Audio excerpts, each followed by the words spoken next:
Hello learners, so today we are going to discuss the concept of mechanism of breathing and it is a part of human physiology. So today we will learn how the process of inspiration and expiration takes place and what are the role played by the lungs and the organs involved in respiration. ठीक है, तो अगर हम respiration के बारे में देखें तो इसमें क्या इन्वॉल्व है। सबसे पहले ट्रैकिया है जिसे हम विंड पाइप बोलते हैं, देन पेयर ऑफ लंग्स है जो कि कनेक्टेड है with the help of the wind pipe, यहाँ पे देख रहे हैं ट्रैकिया। एंड देन आप देखोगे तो यहाँ पे इनसाइड में balloon pocket, balloon like structure है जिसमें एयर सैक्स प्रेजेंट है जिसे हम ब्रोंकायल बोलते हैं, जो कि एक्सचेंज ऑफ गैसेस का वर्क करते हैं, लाइक ऑक्सीजनेशन प्रोसेस वर्क करते हैं। देन आप डायफ्राम को भी देख रहे हो कि कैसे ये कॉन्ट्रैक्ट और रिलैक्स करता है during the process of inspiration और एक्सपायरेशन। फाइन। सो यहाँ पे जो ब्रीदिंग का प्रोसेस होता है वो क्या है, दो स्टेजेस में इन्वॉल्व है जिसे हम इंस्पिरेशन और एक्सपायरेशन बोलते हैं। इंस्पिरेशन का मतलब क्या हुआ कि कैसे हम एटमॉस्फेरिक एयर को ले रहे हैं और अपने बॉडी में उसको लिए जा रहे हैं जिससे हमें ऑक्सीजन मिल रहा है, क्योंकि ऑक्सीजन आ कहाँ से रहा है तो वो एटमॉस्फेयर से आ रहा है, तो that is with the process of inspiration. और एक्सपायरेशन में क्या होता है कि CO2 बॉडी से आउटसाइड इन्वायरमेंट में जा रहा है। बट ये इंस्पायरेशन और एक्सपायरेशन कब और कौन से कंडीशन में होगा, हमें सबसे पहले ये देखना है। तो देखो इंस्पायरेशन में क्या होता है, इंस्पायरेशन को अगर आप देखो, जस्ट अ मिनट, इंस्पायरेशन की बात कर रहे हो तो इसमें क्या होगा कि बॉडी के अंदर क्या होगा, लो ऑक्सीजन कंडीशन। तो हमें ऑक्सीजन लेने की ज़रूरत कब पड़ती है, जब बॉडी में लो ऑक्सीजन कंडीशन होगा। तो देखो यहाँ पे जो इंस्पायरेशन और एक्सपायरेशन का वर्क होता है वो इस प्रेशर के बेसिस पे होता है, like pressure gradient.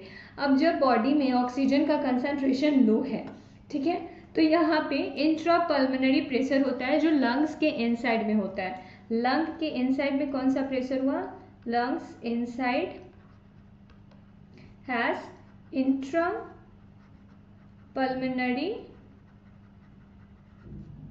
Pressure.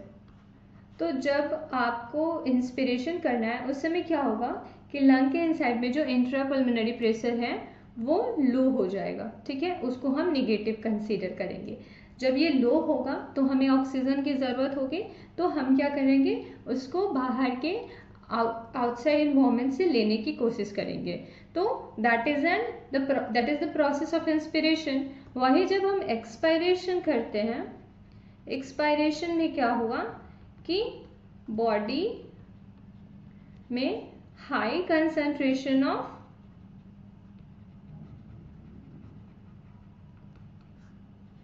CO2 है। मतलब जब बॉडी में और लंग में, क्योंकि लंग का काम क्या है, डीऑक्सीजनेटेड ब्लड को ऑक्सीजनेटेड करना, तो जब पूरे हमारे ऑर्गन सिस्टम में जो ब्लड मूव कर रहा है तो वहाँ पे वो डीऑक्सीजनेटेड ब्लड को लेके लंग को दे रहा है ताकि प्योरिफिकेशन हो सके। तो जो भी blood from different organs of our body आ रहे हैं टू द लंग्स, वो क्या है, हाई कंसंट्रेटेड है कार्बन डाइऑक्साइड से। तो अब लंग्स क्या करेगा, लंग्स में जब कार्बन डाइऑक्साइड का कंसंट्रेशन हाई होगा तो वो चाहेगा कि उससे वो बाहर निकाले। तो यहाँ पे इंट्रा पल्मोनरी प्रेशर देखा जाएगा तो वो क्या होगा, हाई होगा, इंट्रा हाई होगा। देन द एटमॉस्फेयर के कंपैरिजन में जो इनसाइड CO2 का कंसंट्रेशन है वो हाई होगा। तो इस कंडीशन में बॉडी क्या करेगा, एक्सपायरेशन का प्रोसेस करके CO2 को बाहर निकालने की कोशिश करेगा। तो ब्रीदिंग के जो दो स्टेज है वो इंस्पिरेशन और एक्सपायरेशन हो गया। अब देखो इसमें यहाँ मेंशन्ड भी है, आप देख सकते हो, inspiration can occur if the pressure within the lung, that is intrapulmonary pressure, is less than the atmospheric pressure and there is a negative pressure in lung with respect to the atmospheric pressure, ठीक है। और similarly expiration में क्या होगा कि intrapulmonary pressure जो है वो हायर है inside the lung than the atmosphere. अब क्या होता है कि हमें पता है, हमने सुना भी है डायफ्राम का नाम, कि डायफ्राम एक मसल, स्पेशलाइज्ड मसल स्ट्रक्चर है जिसमें क्या प्रेजेंट है, external and internal intercostal muscles between the ribs है। अब ये क्या काम कर रहे हैं, ये जो है वो प्रेशर ग्रेडियंट को जनरेट करने का काम कर रहे हैं। जो इंट्रापल्मोनरी प्रेशर की हम बात कर रहे हैं वो किसके थ्रू जनरेट हो रहा है, तो डायफ्राम के थ्रू, जिसके पास external and internal intercostal muscles है। ठीक है, अब इंस्पिरेशन जो है वो कैसे इनिशिएट होता है, जब इंट्रापल्मोनरी प्रेशर लो है तो क्या होगा कि डायफ्राम जो है वो कॉन्ट्रैक्ट करता है। तो व्हेन डायफ्राम विल कॉन्ट्रैक्ट ना, देन क्या होगा कि वॉल्यूम ऑफ थोरैसिक चैम्बर जो है वो इंक्रीज करती है। ठीक है, आप अगर इस स्ट्रक्चर को देखो यहाँ पे, फर्स्ट इंस्पिरेशन का प्रोसेस, इसमें क्या हो गया कि डायफ्राम, देखो लिखा है डायफ्राम इज कॉन्ट्रैक्टेड, तो जब डायफ्राम कॉन्ट्रैक्ट होगा तो वॉल्यूम ऑफ जो थोरैसिक चैम्बर है वो इंक्रीज हो गया। क्योंकि अगर volume of thoracic chamber increase नहीं होगा तो कैसे हम ऑक्सीजन को लेंगे from the outside environment to the lung. तो जब डायफ्राम कॉन्ट्रैक्ट करेगा एंड थोरैसिक चैम्बर का वॉल्यूम इंक्रीज होगा तो एयर इंटर कर जाएगा लंग्स के अंदर। ठीक है, ये चीज़ हमने देख लिया फर्स्ट डायग्राम में। और ड्यूरिंग एक्सपायरेशन क्या होगा कि डायफ्राम जो है रिलैक्स्ड कंडीशन में आ जाएगा। और कंट्रैक्शन ऑफ, लास्ट लाइन अगर आप देखो यहाँ पे, the contraction of external intercostal muscle lift up the rib end the sternum causing an increase in the volume of thoracic chamber।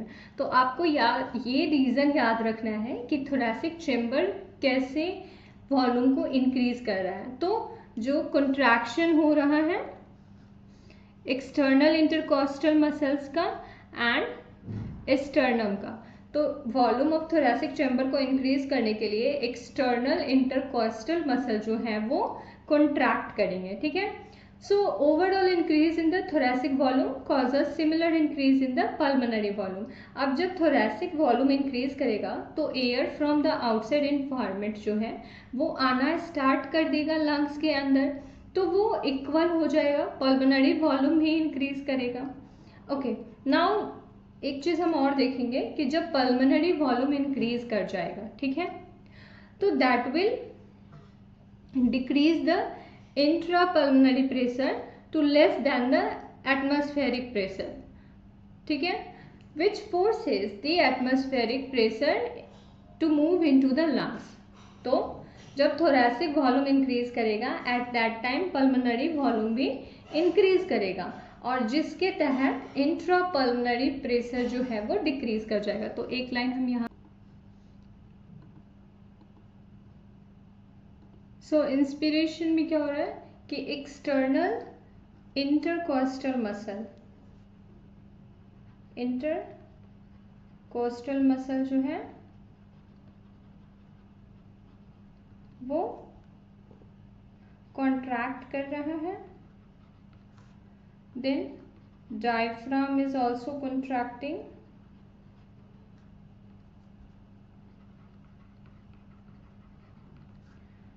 Thoracic volume जो है इंक्रीज कर रहा है,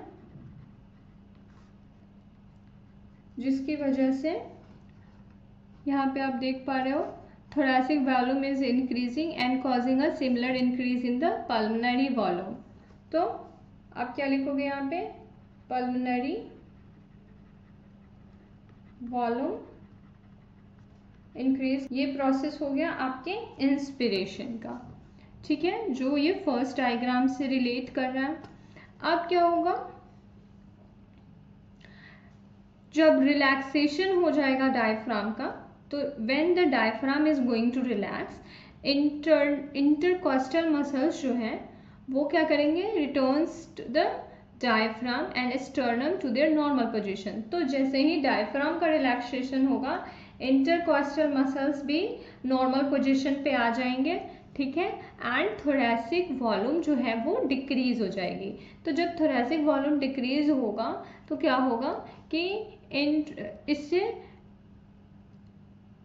जो पल्मोनरी वॉल्यूम है वो भी डिक्रीज हो जाएगा, और क्या होगा कि इंट्रापल्मोनरी प्रेशर जो है वो बढ़ जाएगा।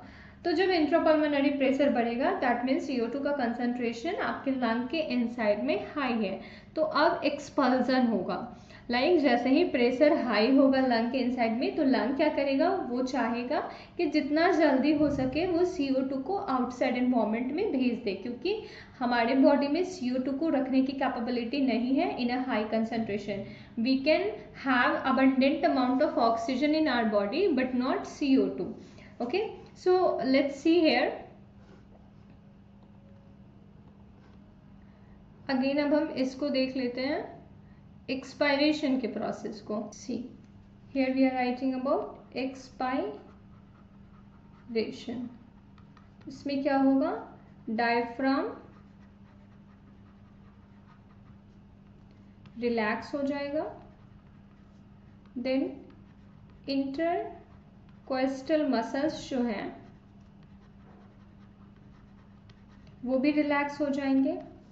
देन क्या होगा, थोरैसिक वॉल्यूम जो है वो भी डिक्रीज होगी। As a result pulmonary volume भी डिक्रीज होगा, volume is also decrease, but क्या जाएगा, इंट्रापल्मोनरी प्रेशर, इंट्रापल्मोनरी प्रेशर। तो इसकी वजह से अब क्या होगा, हाई कंसंट्रेशन ऑफ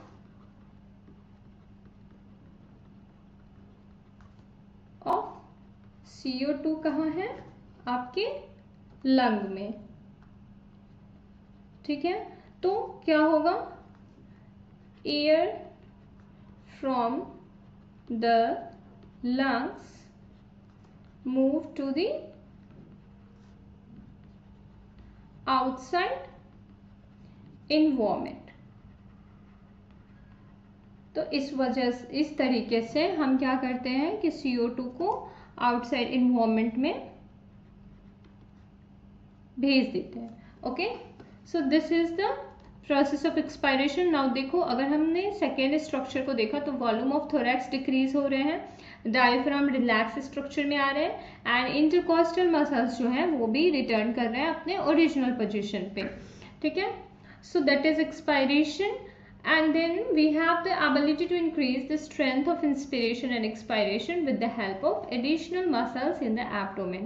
अब देखो, हम अपने बॉडी की इंस्पायरेशन एंड एक्सपायरेशन कैपेसिटी को भी बढ़ा सकते हैं with the help of the muscles present in the abdomen. ठीक है, और एक हेल्दी ह्यूमन जो है वो 12 to 16 टाइम्स ब्रीथ करता है पर मिनट। ठीक है, तो ये चीज़ हो गई। और वॉल्यूम ऑफ एयर जो कि इन्वॉल्व है in the process of breathing, उसे मेज़र करने के लिए एक इंस्ट्रूमेंट होता है जिसे हम स्पायरोमीटर बोलते हैं। ठीक है, ये हमारे पल्मोनरी फंक्शंस को देखता है और ऑब्जर्व करता है। तो ये लाइन आप अंडरलाइन कर सकते हो।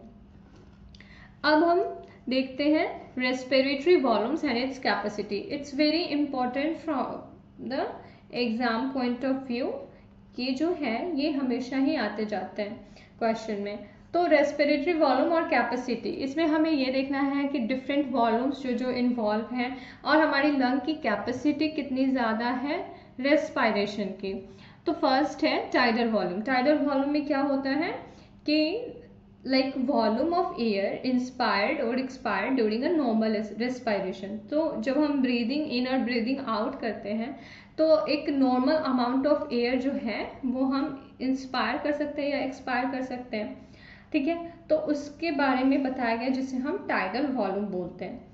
तो it's just a simple thing कि अगर आपसे कोई पूछे कि टाइडल वॉल्यूम क्या होता है, तो वॉल्यूम ऑफ एयर इंस्पायर्ड और expired during a normal respiration. अब जो अप्रॉक्स है इसका अमाउंट वो 500 ml है, और एक हेल्दी मैन में लाइक इंस्पायर और एक्सपायर करने का जो कैपेसिटी है वो क्या है, 6000 to 8000 ml ऑफ एयर पर मिनट। तो ये जो वैल्यूज दी होती है ना in the like number form, इसे आपको हमेशा याद रखना है। इंस्पायरेटरी रिजर्व वॉल्यूम, अब ये इम्पॉर्टेंट है, लाइक इंस्पायरेटरी रिजर्व वॉल्यूम बोल रहे हैं, तो इसका मतलब क्या होता है कि एक जो पर्सन इंस्पिरेशन के प्रोसेस से जा रहा है तो वो कितना वॉल्यूम ऑफ एयर इंस्पायर कर सकता है, लाइक इनटेक कर सकता है after a forceful inspiration. Like आप डेफिनेशन देखोगे तो क्या है, a person can inspire by a forcible inspiration. This average is 2500 ml to 3000 ml. तो एक फोर्सिबल, लाइक आप लंबी सांस लेने की कोशिश कर रहे हो, लाइक अ डीप ब्रीथ आप ले रहे हो, तो कितना अमाउंट ऑफ एयर आप ले सकते हो, तो उसका एवरेज कितना दिया है 2500 ml टू 3000 ml।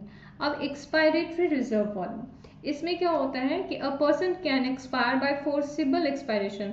अब आपने डीप ब्रीद लिया और उसको डीप ब्रीद आउट करोगे, जो लंबी सांस लेने और छोड़ने की प्रक्रिया होती है उसके बारे में बात की गई है यहाँ पे। तो लंबी सांसों को लेना इज इंस्पायरेटरी रिजर्व वॉल्यूम और लंबी सांसों को छोड़ना इज एक्सपायरेटरी रिजर्व वॉल्यूम। तो इसका एवरेज कितना है 1000 ml टू 1100 ml, इसे भी हमें याद रखना है। देन क्या है residual volume, the volume of air remaining in the lung even after a forcible expiration. अब देखो जब हम एक्सपिरेशन का प्रोसेस करते हैं, ठीक है, जैसे हमने ब्रीद आउट किया, तो ऐसा नहीं होता है कि कंप्लीट एयर जो हमारे लंग में है वो हम ब्रीद आउट कर देते हैं।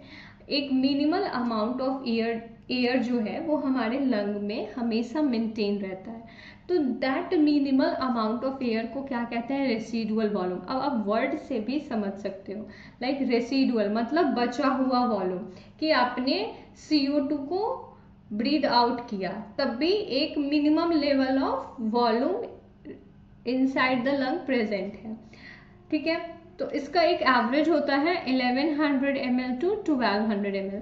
देखो और रेसिडुअल वॉल्यूम इम्पॉर्टेंट क्यों है, ये भी इसलिए इम्पॉर्टेंट है क्योंकि क्या होता है कि लंग्स एक बैग लाइक स्ट्रक्चर है, तो उसमें एयर ही प्रेजेंट है, तो अगर सारे एयर लंग के से बाहर निकल जाएंगे तो लंग सिस्टम क्या होगा कोलैप्स कर जाएगा, वो सिकुड़ जाएगा। तो रेसिडुअल वॉल्यूम ऑफ जो एयर होता है ना वो लंग्स के स्ट्रक्चर को मेंटेन रखता है। अब आते हैं इंस्पिरेटरी कैपेसिटी, मतलब इसमें हमें जानना है कि कितना अमाउंट ऑफ एयर हम इंस्पायर कर सकते हैं। तो देखो इसका डेफिनेशन आप देखोगे आपको समझ आ जाएगा। Total volume of air a person can inspire after a normal expiration, जैसे हमने एक्सपायर किया मतलब ब्रीद आउट किया, उसके बाद हम कितना ज़्यादा से ज़्यादा ऑक्सीजन अपने अंदर ले सकते हैं, that is the inspiratory capacity. और जब आप इंस्पिरेटरी कैपेसिटी को देखते हो ना तो इसमें आप दो चीज़ों को सम करते हो, जो टाइडल वॉल्यूम है कि एक पर्सन कितना नॉर्मली इंस्पायर और एक्सपायर कर पा रहा है, and then inspiratory reserve volume कि after forceful inspiration a person can inspire after forceful inspiration, ठीक है। तो इन दोनों का सम करते तो हमें इंस्पिरेटरी कैपेसिटी मिलती है। एक्सपायरेटरी कैपेसिटी क्या है कि total volume of air a person can expire after a normal inspiration, मतलब एक नॉर्मल इंस्पिरेशन के बाद एक पर्सन कितना अमाउंट ऑफ एयर एक्सपायर कर सकता है, तो दैट इज एक्सपायरेटरी कैपेसिटी। तो इसमें हम लेंगे tidal volume plus expiratory reserve volume. अब हम देखते हैं फंक्शनल रेसिडुअल कैपेसिटी। पहले हमने रेसिडुअल वॉल्यूम को पढ़ा था जिसमें क्या था कि मिनिमल अमाउंट ऑफ एयर और volume of air remaining in the lung after a forcible expiration, and functional residual capacity में क्या होता है कि volume of air that will remain in the lung after a normal expiration. तो जब हम normally respire कर रहे हैं तो कितना मैक्सिमम कितना अमाउंट ऑफ एयर जो है वो बच जा रहा है इन द लंग, तो इसके लिए क्या है ERV प्लस RV लेंगे।